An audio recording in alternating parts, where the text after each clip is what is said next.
Welcome to the AFR Saints channel, where we provide you daily content on your favorite team, the New Orleans Saints. Do us a favor and hit that subscribe button. Be sure to leave your comments below and smash that like button.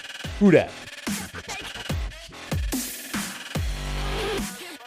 Dennis Allen has announced that Andy Dalton is going to remain the Saints starter this week.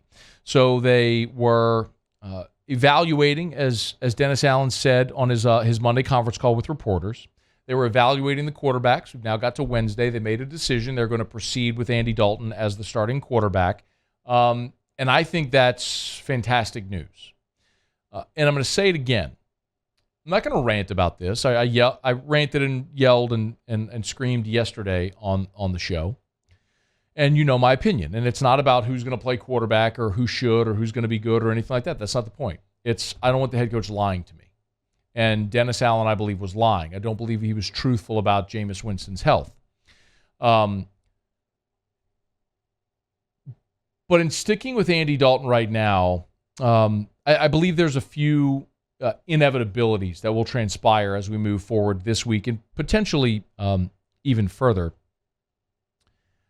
The Saints this week, if you've seen the injury report, we're going to go through it, but you know Eric McCoy's on IR. And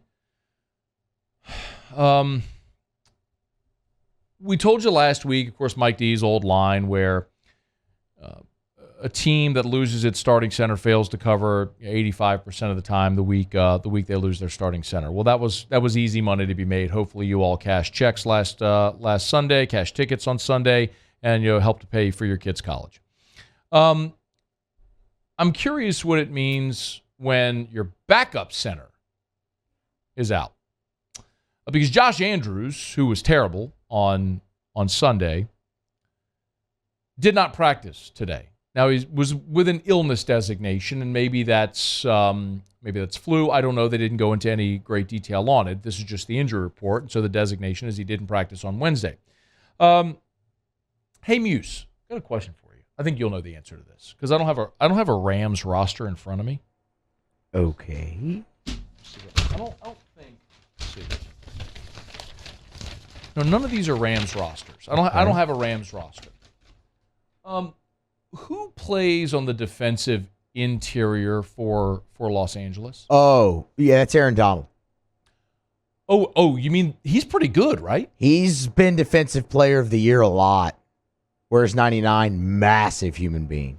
Oh, isn't that the guy that Drew Brees smashed his thumb on his helmet? That's the one. I've seen him before. Oh, that's the guy that slung Joe Burrow down in the Super Bowl to force the incompletion on the final play. Same guy, yeah. Same guy. And he plays on the interior for the Rams? He does. So he'll probably be going up against Josh Andrews, or if Andrews doesn't play, whoever they put there, maybe they slide Cesar Ruiz over and Throckmorton, and I don't know who, maybe Lewis Kidd they put in there too, maybe something like that. And so Aaron Donald's going against those guys. That's how that would shake out, yeah.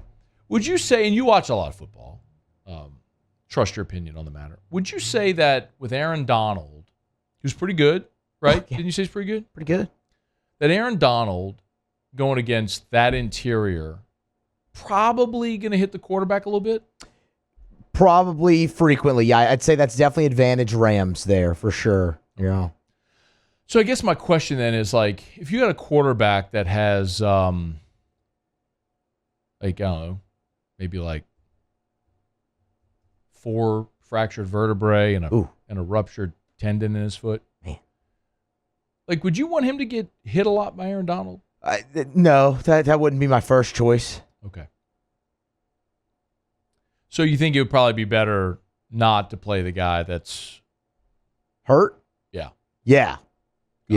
Got it. Noted. So I appreciate your opinion. Great perspective. Yeah. So I'm going to say this again. There's an inevitability here. Okay. Andy Dalton is not going to finish this season as the Saints starting quarterback. He's not a good player. We've seen it. All the reasons we've talked about. There's a reason Cincinnati let him go, Dallas let him go, Chicago let him go. At times he can be competent.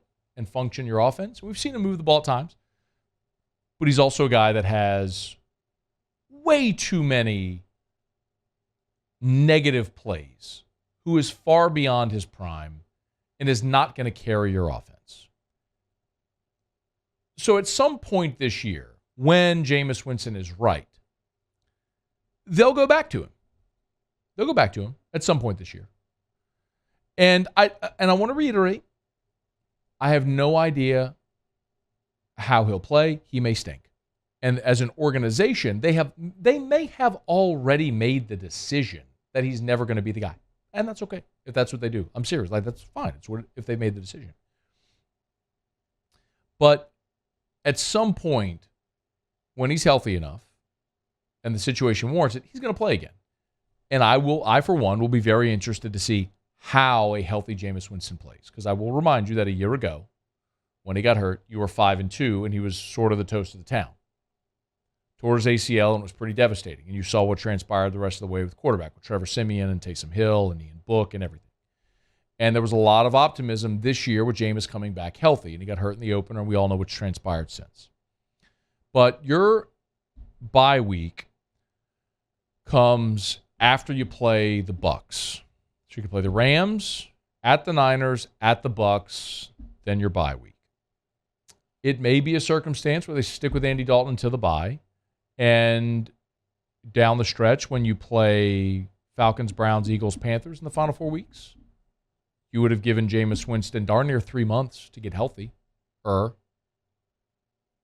then play him for that final month of the season, see how it goes.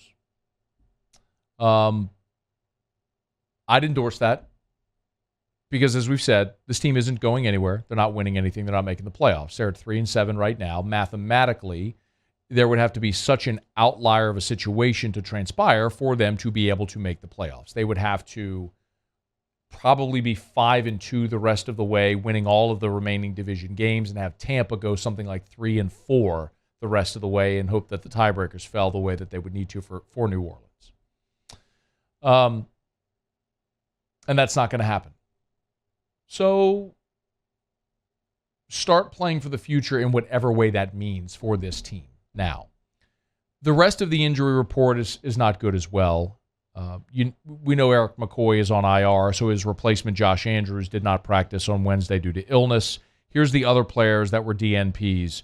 Marcus Davenport with a calf injury, shocker. JT Gray, James Hurst is in the concussion protocol. Mark Ingram still out with the knee injury. Cameron Jordan didn't practice. It says eye. I don't know if he got poked in an eye or something like that. I don't know the story, but Cam Jordan didn't practice. Marshawn Lattimore is still not back. Dennis Allen said on Wednesday he's just not ready yet. Marcus May was limited,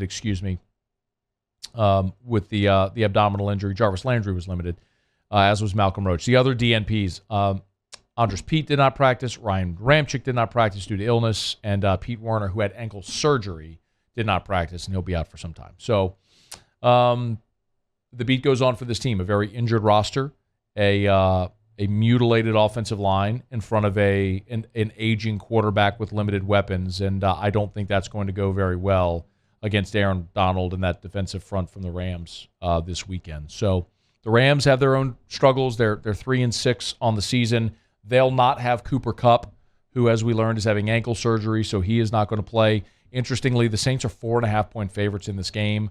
That would certainly seem to suggest maybe no Matthew Stafford, who is questionable for the game on Sunday. That would be the reason why you would see that. But as we've talked about, the games that I feel realistically the Saints have a chance of winning the rest of the way, this weekend against the Rams, and then the home games against Atlanta and Carolina. I think those are the 3 games remaining that the Saints have a legitimate chance of winning. And if it goes their way, I think they finish 6-11. So we'll continue to watch it as we get closer to Sunday. But Saints-Rams, Saints are a 4.5-point favorite still with a lengthy injury report. But no Cooper Kupp and Matthew Stafford questionable clearly leaves the Rams in a very, very tough spot at 3-6 and now heading on the road. Hey, thanks so much for watching. Please leave your comments. I love to interact. And be sure to hit the red subscribe button below.